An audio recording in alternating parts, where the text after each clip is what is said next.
Hey everyone, welcome back to my channel. In this video, I'll be talking about my top 10 favorite revision techniques and how I utilize them to gain the best marks in exams. As we're getting closer to exam season, I just thought I should release this video in order to help you guys get the best grades possible. And also, please watch till the end so you can make the best use of these tips. And don't forget to like, comment, share, and subscribe. And yeah, let's get on to the first tip. Tip number 1, right from the start, we'll start off with a big one. Study smarter, not harder. Now, many of you probably would have heard this before from teachers, parents, YouTubers, articles, to study smarter, not harder, but maybe you don't know what that exactly means and how to encompass that. Essentially, this literally rounds off all my revision that I ever do. Study smarter, not harder means study less, but study more effectively. So you might still be wondering, what does that mean? Well, essentially, if you study for an hour and a half, but within that hour and a half you procrastinate for half an hour, then that's not good revision. You haven't learned much, and all the information that you have learned will probably slip away from you in about a few hours. In this method, what you should try and do is set yourself a time and then a break according to the time. So, for example, if I set myself 30 minutes of revision, after those 30 minutes, I'll get a 5-minute break. So I know that in those 30 minutes, I need to revise without distractions, no procrastination, the most revision I can do. And after those 30 minutes, I'll have 5 minutes of doing what I like, perhaps going on, checking something, checking my notifications. But you can always increase this to longer time periods, such as an hour or maybe even an hour and 15. And this leads on perfectly to my second tip, spaced repetition. Now, many of you might have heard studies talking about spaced repetition being the best. Overall, coming back to things can really just be good for your memorization and to turn those short-term memories into long-term. But what spaced repetition really is revising something, but then revising it times after that. For example, I've revised something today. Perhaps I revised for 15 minutes the process of protein synthesis. Then in 2 days' time, I'll come back to that process of protein synthesis. Perhaps I didn't understand something. I relearn it. Then perhaps in a week, I'll come back, process of protein synthesis. Then perhaps in another 2 weeks, then in 3 weeks, 4 weeks, 6 weeks, 8 weeks. It depends how long you have. Essentially, the more times you come back to it in a spaced amount of time, the better you'll remember it and the more likely it will be stored into your short-term memory.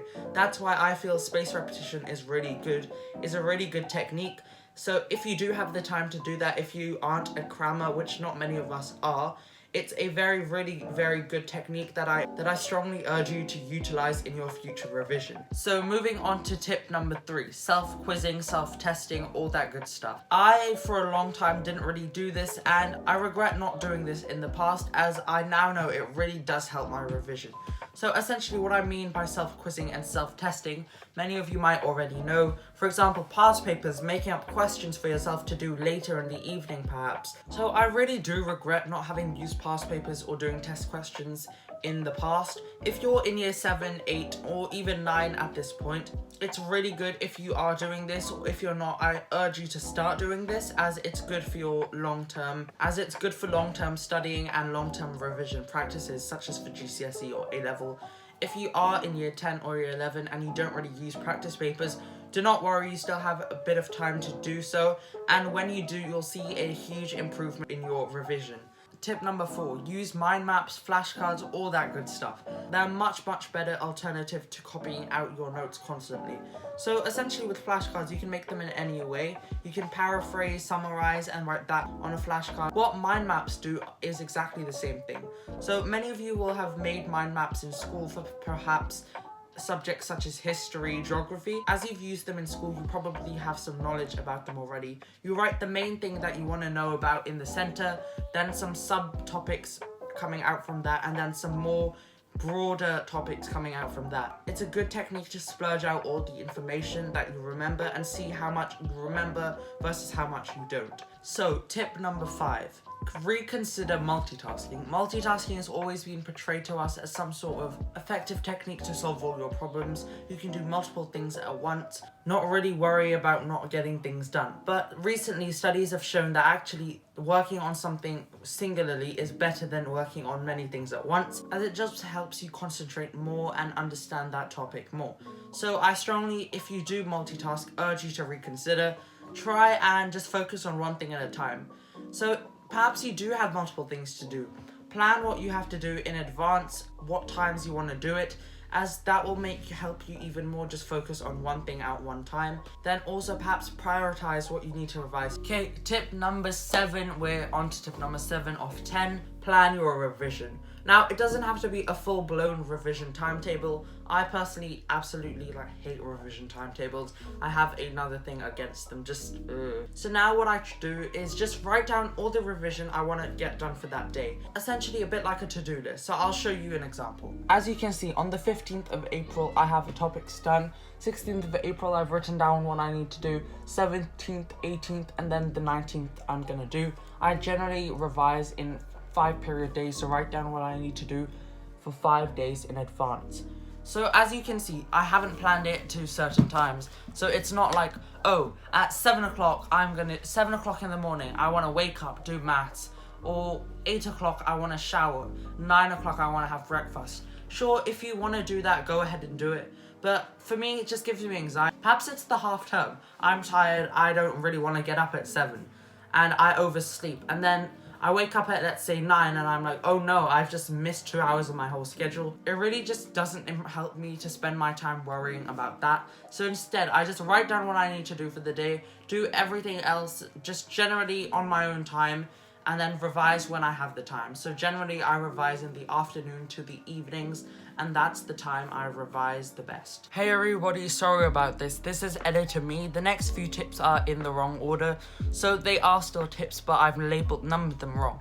So in the corner, I'll say their actual numbers. So tip number 5, tip number 6, tip number 7. And I think I fixed this error in the future. So sorry about that, but just a mini heads up to look in the corner for the actual number of the tip. Yeah, let's go back to the actual video. So yeah, tip number 7.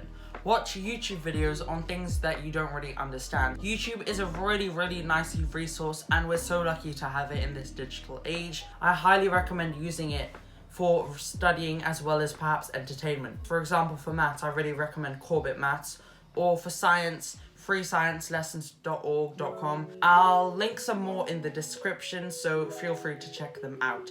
But that's another thing. Using YouTube is a really good resource, and I strongly recommend it.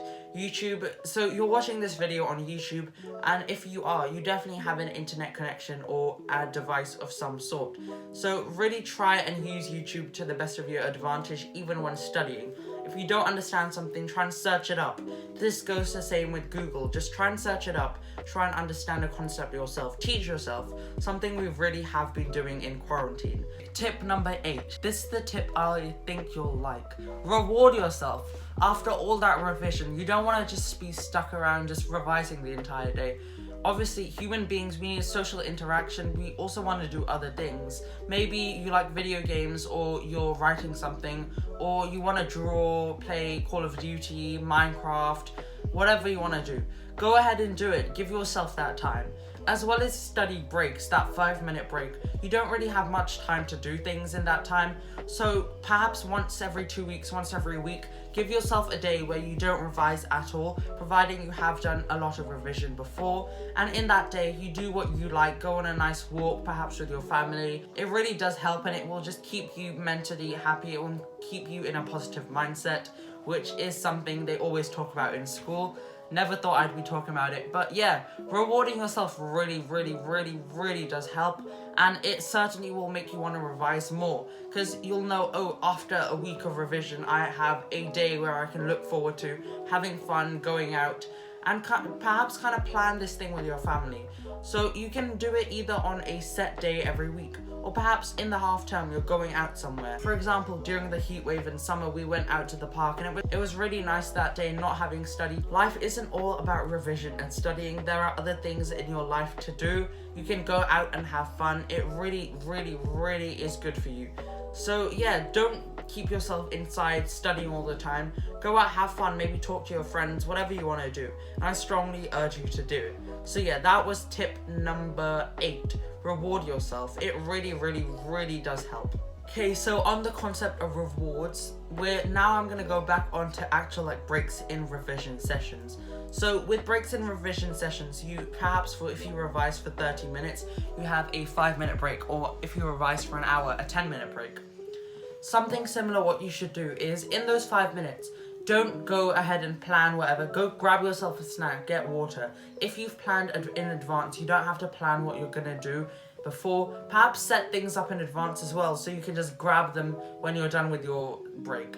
In that break, I want you to do absolutely no revision. Don't even think about it. Have a glass of water, eat one of your favorite snacks.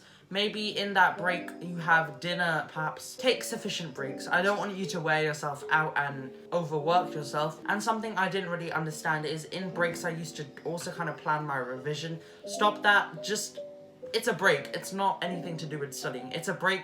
Take it. You only have 5 to 10 minutes. Okay, so my final tip, something my parents and probably your parents too have been often saying to you, is sleep well. So if you sleep for less time, obviously you're not going to feel very well in the morning. You will want to revise. You'll feel overtired and you'll wake up later.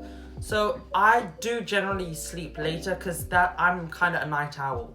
But then I do give myself a sufficient amount of time to sleep, especially in half term. But in terms such as school, I don't often do that. I go to sleep about 9, 10, 11, and then after that I wake up at a good time. So for example, I go to school, I get ready for school at 7. That gives me a good 8 to 9 hours of sleep, perfect to re-energize yourself for the rest of the day. And sleeping really is something you should definitely try and think about, plan, and kind of get sufficient amounts of, because sleep repairs you, re-energizes you, and really does kind of motivate you to do other things instead of just sit around and watch YouTube all day. Thank you so much for watching till the end. If you have, this video was a kind of video I like filming because it really just helps you learn, and also a couple of these tips are really good. They're not just all about revision, so I really hope you watch till the end. Please like, comment, share, and subscribe. It really means a lot to me. We're at 29 subscribers so far. It would mean the world to me if we could get to 30 and then perhaps more in the future. So yeah, please think about liking, subscribing, commenting, and sharing, as it really will help my channel grow. And if you have any other tips, please comment them down below. I'd love to hear your thoughts and suggestions. Really helps to see other people's insights on certain things. And if you have any other questions about things I've talked about in this video, also comment down below. And yeah, with that, I'm off to film more videos actually for you guys. So yeah, see you in the next one. Bye.